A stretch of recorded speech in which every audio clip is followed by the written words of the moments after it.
But people are open about, STD screening now. It's not a stigma anymore. It's really part of health maintenance and making sure, you know, you're well and not passing contagious diseases or infections on to other people. So people now are literally walk into a bar and there'll be a couple talking and they'll pull up their STD results and say, hey, I'm negative for X, Y, and Z.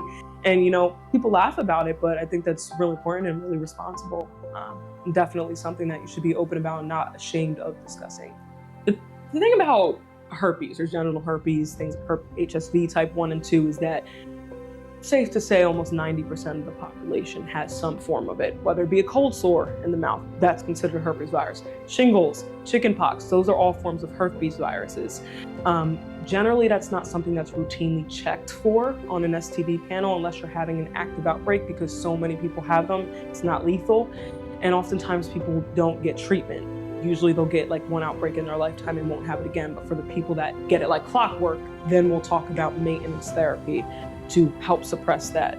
But it's not a thing to be ashamed about. It's definitely something that we want to talk about, because not only can you pass it to someone else, but if you have those open lesions there, we would want to treat that. We want to tell you to abstain as soon as possible.